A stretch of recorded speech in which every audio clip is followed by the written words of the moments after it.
નમસ્તે દર્શક મિત્રો, આજે કાલચક્રમાં આપણે નેતાઓ સત્તા મેળવી લે છે, પરંતુ કાલચક્રમાં એની નીતિ અનીતિમાં કઈ રીતે ફેરવાઈ જાય છે, પક્ષને આપેલા વચનો, પક્ષની નીતિ, પક્ષની કાર્યપદ્ધતિ એ કઈ રીતે એકાએક બદલાઈ જતી હોય છે એની વાત કરવી છે. વાત કરવી છે ભારતીય જનતા પાર્ટીની. જૂનાગઢના જનસંઘ વખતના હેમાબેન આચાર્ય, હમણાં જ એમનું અવસાન થયું. એમના મૃત્યુ પહેલા એમણે કહ્યું હતું કે આ અત્યારનો ભાજપ નથી, આ નરેન્દ્ર મોદીનો ભાજપ છે.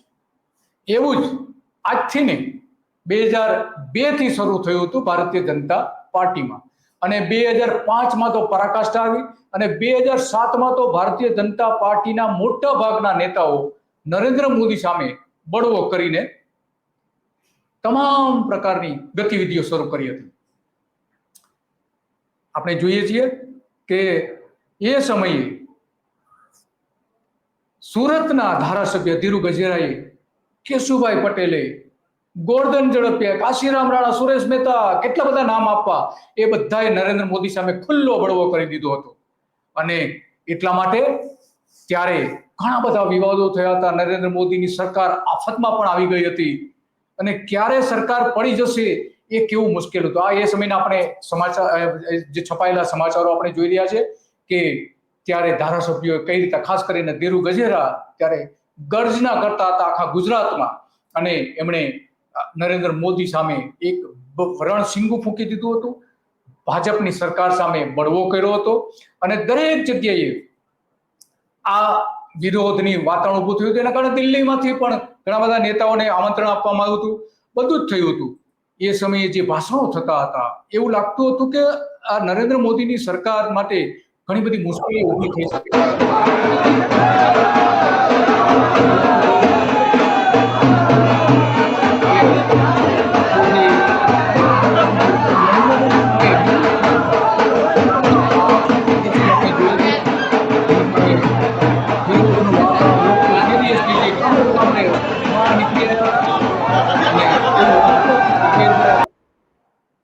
થી 2007 સુધીમાં જે આખું વાતાવરણ ઊભું થયું હતું, એમાં કદાચ બની શકે કે સરકાર પણ ગબડી જાય એવું આખું વાતાવરણ ઊભું થઈ ગયું હતું.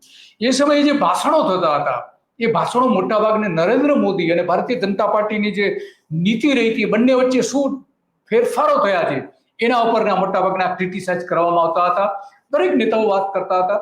કેશુભાઈ પટેલ, ગોરધન ઝડપિયા, કાશીરામ રાણા, આવા અનેક નેતાઓ હતા, અનેક નેતાઓ. કે પટેલ પણ વચ્ચે જોડાઈ ગયા. આજના પરસોત્તમ સોલંકી જે અત્યારે છે એ પણ એક તબક્કે નરેન્દ્ર મોદીનો વિરોધ કરતા હતા. ગોરધન ઝડપિયા જે વિરોધ કરતા હતા, પછી ભારતીય જનતા પાર્ટીમાં પાછા ફર્યા છે.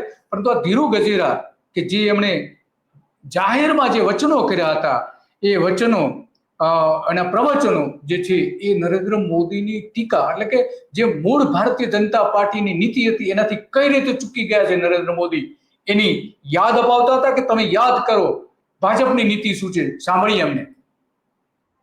મુખ્યમંત્રી હોય તો નરેન્દ્ર મોદી છે, પ્રજાને પૈસે માત્ર ને માત્ર પ્રસિદ્ધિ મેળવનાર હોય તો નરેન્દ્ર મોદી છે, પ્રજાના પૈસાની અંદર ધુમાડો કરનાર હોય અને વાયફ્રેન્ડ ગુટાળીને નાગી નચાવનારો હોય મા ભગવતીના નામ પર તો નરેન્દ્ર મોદી છે. મા ભગવતીની આરાધના તો પ્રાચીન કાળથી ગુજરાતીઓ કરતા આવ્યા છે. ગુજરાતનો ગરબો જેને દુનિયા ગરબો શીખી હતી, તું કોણ અમને ગરબો શીખવનાર? તું તો માત્ર ને માત્ર કાશ્મીરી ઓરતને લઈ 20-15% કપડા પહેરાવીને નાગી નચાવી અને ગુજરાતના પૈસાનું તાગડ તેના કરી ગુજરાતનું અપમાન કર્યું હોય તો અપમાન કર્યું હોય તો તે કર્યું છે. અને આજે ગુજરાતને તું શું શિખામણ આપવાનો હતો? વાયબ્રન્ટના નામ પર 700 થી 800 કરોડ રૂપિયાનો ધુમાડો કરનાર હોય તો નરેન્દ્ર મોદી છે. આ નરેન્દ્ર મોદીએ ગુજરાતનો કોઈ પણ વિકાસનું કામ નથી કર્યું. હું દાવા સાથે કહું છું, જો એની માની છઠ્ઠીનું ધાવણ થયું હોય તો મારી સામે આવે અને વિકાસના કામની વાત કરતા કરે. ગુજરાતના વિકાસની વાતો કરું છું. ભાઈ, તમારો ક્યાં વિકાસ થયો ખરો? તમારા તાલુકામાં કોઈ રસ્તાઓ કે નવા બ્રિજો બન્યા, કોઈ શાળાઓ બની, કોઈ પોલીસ સ્ટેશન બન્યું, કોઈ પંચાયતની શાળાઓ બની? કશું નહીં. મિલ આજે સૌરાષ્ટ્રની અંદર 55,000 કિલોમીટરના રસ્તા 10 વર્ષથી રિકાર્પેટિંગ નથી થયા. નહીં તો સરકારનો જે છે 7 વર્ષે રિકાર્પેટિંગ કરવો પડે કોઈ પણ રસ્તો. આજે સરકાર સૌરાષ્ટ્રની અંદર 3,800 નદી નાળા છેલ્લા 3 વર્ષમાં તૂટ્યા વરસાદને.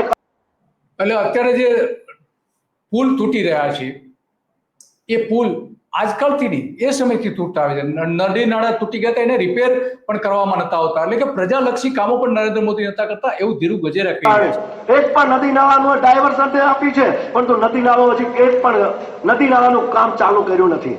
આ મુખ્યમંત્રીએ માત્ર ને માત્ર મતલબ લોકોને સપના બતાવ્યા છે, મુગેરીલાલ કે હસીન સપને. આ 2007માં નરેન્દ્ર મોદી સામે આખા ગુજરાતમાં જે આંદોલન શરૂ થયું હતું, એ સમયે આ સૌરાષ્ટ્રમાં એમણે ભાષણ આપ્યું હતું. ધીરુ ગજેરાએ એ મંચ ઉપર ભાજપના ઘણા બધા નેતાઓ હતા, એ સમયના ઘણા બધા નેતાઓ હતા કે જેને પછી નરેન્દ્ર મોદી એક પછી એક ખતમ કર્યા હતા. આવા 110 નેતાઓ, જે શક્તિશાળી નેતાઓ હતા, એ જ નરેન્દ્ર મોદીએ ખતમ. ગોબેલ્સ પ્રચારની અંદર હોય તો નંબર 1 છે, જુઠ્ઠું બોલવામાં હોય તો નંબર 1 છે. ગરીબ માણસોનું આરોગ્ય છીનવી લીધું, હોસ્પિટલો અને હેલ્થ સેન્ટરો બંધ થયા અને ગરીબોની દવા છીનવી લીધી. સિવિલ હોસ્પિટલોમાં ફીના ચાર્જ લાગ્યા. સિવિલ હોસ્પિટલની અંદર, હેલ્થ સેન્ટરોની અંદર આજે ડોક્ટર નથી, નર્સ નથી. ગુજરાત સરકારની 6.5 લાખ જગ્યાઓ જેટલી ખાલી જગ્યાઓ છે. આજે કાયદો અને વ્યવસ્થા પડી ભાંગી છે. ગુજરાતની અંદર લૂંટ, દાળ, ખૂનકેસ, બળાત્કાર રોજિંદા બની ગયા છે. અમારા સુરતમાં દરરોજ અઠવાડિયાની અંદર 2-4 ખૂન થાય, 2-5 બળાત્કાર થાય, 2-5 અપહરણ થાય. આ કાયમી સિલસિલો ચાલ્યો છે. બેન દીકરી કોઈ સબ્જી લેવા જાય તો સલામત નથી, એનો ચેન ચોરાય. બેન દીકરી કોઈ લગ્નમાં ગયો તો એનો હાર ચોરાય. કોઈ પણ માણસ આજે વાપીની અંદર દર અઠવાડિયે બેંકમાં એક લૂંટ થાય છે, દર અઠવાડિયે એક ધાર પડે છે. વાપીની અંદર અસંખ્ય વખત આવી લૂંટ. તો જે કાયદો અને વ્યવસ્થા તૂટી ગઈ હતી નરેન્દ્ર મોદીના સમયમાં, એની વાત ધીરુ ગજેરાએ કર્યા છે. એ પહેલા એમણે ઘણી બધી વાતો કરી કે જે ખરેખર લોકો માટે કામ કરવું જોઈએ, એટલે પ્રસિદ્ધિ માટે કામ કરે છે, લોકોના પૈસે પ્રસિદ્ધિ કરે છે, વાઇબ્રન્ટ ગુજરાત કરે છે, જેના પરિણામો બહુ સારા આવતા નતા અને આવ્યા પણ નથી. જે રૂટીન વિકાસ થતો હતો એટલો જ વિકાસ થયો, એટલા જ ઉદ્યોગ આવ્યા છે, એમાં કોઈ ખાસ ફેરફાર નથી થયા. છતાં પણ એ કહે છે કે 700 કરોડ રૂપિયા વાઇબ્રન્ટ ગુજરાતમાં 2007 સુધીમાં વાપરી નાખવામાં આવ્યા હતા. 2007 સુધી. તો એ અત્યંત ગંભીર બાબત હતી. વિધાનસભામાં બોલી ન શકે આ સરમખ્યારશાહી. વિધાનસભામાં ધારાસભ્યો બોલી ના શકે એવી નીતિ નરેન્દ્ર મોદીએ અપનાવી હતી. જ્યારે ભારતીય જનતા પાર્ટીનું જે વાજપેયીના સમયનું જે ભાજપ હતું, એ ખુલ્લી નીતિ અપનાવતું હતું, ખુલ્લા દિલે વાત કરતું હતું. લોકોના જાહેરમાં વિચારો પણ ભારતીય જનતા પાર્ટીના નેતાઓ વ્યક્ત કરી શકતા હતા. પરંતુ અહીંયા ધીરુ ગજેરા કર્યા છે કે વિધાનસભામાં પણ એમને બોલવાની છૂટ નથી. જે લખેલું આપે એ જ ધારાસભ્યએ બોલવાનું. આવી સરમુખત્યારશાહી ચાલી રહી હતી એ સમયે અને આજે પણ. સાંભળો. ઈદી અમીનની અંદર પણ નહોતી, જનરલ મુશરફમાં નહોતી અને હિટલરમાં પણ નહોતી. એવી ઈદી અમીન શાહી અહીંયા ગુજરાતની અંદર લાગુ પાડેલી છે. આને હું ચોખ્ખો ઈદી અમીન સિવાય બીજું કોઈ નામ આપતો નથી. ઈદી અમીનનો ઇતિહાસ તમે વાંચો છે આફ્રિકાની અંદર. સરમુખત્યારશાહીમાં સરમુખત્યારશાહી. હરેન પંડ્યાના હત્યારો આજ સુધી હજી સાચા હત્યારો પકડાતા નથી. એના ફાધર આ હરેન પંડ્યાની વાત કર્યા છે કે જે ભારતીય જનતા પાર્ટીના એકદમ પ્રતિષ્ઠિત નેતા હતા, પૂર્વ ગૃહપ્રધાન હતા, અને એમની હત્યા અમદાવાદના લો ગાર્ડનમાં કરવામાં આવી હતી. એટલા શક્તિશાળી નેતા હતા હરેન પંડ્યા કે એ ભારતીય જનતા પાર્ટીમાંથી ભવિષ્યના મુખ્યપ્રધાન બની શકે એવી ક્ષમતા હતી. અને એમનું મર્ડર થઈ ગયું હતું, એમની હત્યા કરી દેવામાં આવી હતી. અને એમના કુટુંબીજનોએ અને બીજા ઘણા બધા લોકોએ આરોપ મૂક્યો હતો કે આ રાજકીય હત્યા છે. એના વિશે એ કહી રહ્યા છે કે ભાજપના નેતાઓ પણ સલામત નથી. ઈદી અમીન જેવું વર્તન કરી રહ્યા છે નરેન્દ્ર મોદી. જે નીતિ હતી ભાજપની એ ચીલો ચૂકી ગયા છે, એ વાત કરી રહ્યા છે. માંગ કરી છે કે મારો સાચો હત્યારો તો માત્ર દિલ્હીની ગુજરાતની ગાદી પર બેઠો રહે છે. અને આજે એને સીબીઆઈની તપાસ માંગી, છતાં ફરીથી તપાસ ન આપવામાં આવી. એ ટાઈમે ગૃહમંત્રી હતા, નાયબ વડાપ્રધાન અડવાણી હતા. અડવાણી અને આની મિલીભગતથી આ નરેન પંડ્યાના સાચા હત્યારો પકડા નહીં અને એની અંદર માત્ર ને માત્ર કારસ્તાન થયું અને મોટું કૌભાંડ કરી અને સાચા હત્યારો છૂટી ગયા અને નિર્દોષ હત્યારોને. શંકરસિંહ વાઘેલા ખોટું નથી કહેતા. ગુજરાતની અંદર મોટામાં મોટો આતંકવાદી હોય તો નરેન્દ્ર મોદી છે. ગુજરાતની અંદર ગરીબ માણસનું શિક્ષણ છીનવી લીધું હોય તો નરેન્દ્ર મોદીએ. અગાઉના ટાઈમમાં 10 થી 15 હજાર કમાનારો દીકરો ભાઈ કે બહેન હોય એમનો દીકરો કે દીકરી હું શિક્ષણ લઈ શકતો હતો, યુનિવર્સિટીનું શિક્ષણ લઈ શકતો હતો. આજે શિક્ષણનો વ્યાપારી કરવાને કારણે આજે 25,000 50,000 કમાનારો દીકરો દીકરી હોય તો એના દીકરા ઉચ્ચ શિક્ષણ.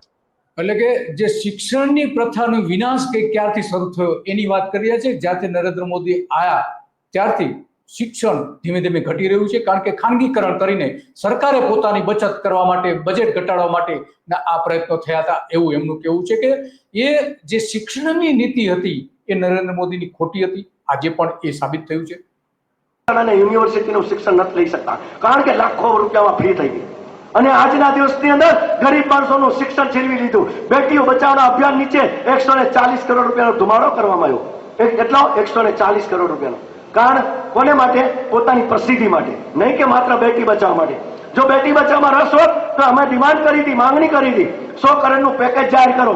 આજે 10 થી 15,000 કમાનારો દીકરો ભાઈ હોય, એને ઘરે દીકરી હોય અને બીજી દીકરીનો જન્મ થાય તો એને માટે.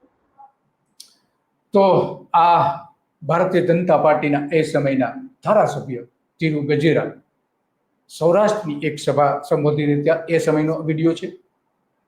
અને આ અત્યંત ચોંકાવનારી બાબત હતી એ સમયે. અને જે ભાજપની નીતિ હતી એ નીતિથી ફંટાઈ ગયા હતા નરેન્દ્ર મોદી, અને એની આકરી આલોચના ચારે બાજુ થતી હતી. ભારતીય જનતા પાર્ટીના નેતાઓ સૌથી વધારે એનો વિરોધ કરતા હતા. અને એક સમય એવું લાગતું હતું કે નરેન્દ્ર મોદીની સરકાર કદાચ નહીં આ લાંબુ ટકી શકે, પરંતુ લોકોએ એને મત આપ્યા, જીતાડ્યા, અને આજે નરેન્દ્ર મોદી વડાપ્રધાન છે. તો બસ આજે આટલું જ. આપણે કાલચક્રમાં રોજ સવારે આ જ પ્રકારના મુદ્દાઓ પર ચર્ચા કરીએ છીએ, ચિંતન કરીએ છીએ, કારણ કે ગુજરાતને એક આવનારી પેઢી માટેનું શ્રેષ્ઠ ગુજરાત આપણે બનાવવું છે. આપણી એ જવાબદારી છે કે નેતાઓ ખોટી નીતિનો અમલ કરતા હોય, જુઠ્ઠું બોલતા હોય અને જે આપેલા વચનોનું પાલન ન કરતા હોય ત્યારે એમને સાચો રાહ બતાવો એ દરેક નાગરિક, ગુજરાતના દરેક નાગરિકની ફરજ છે.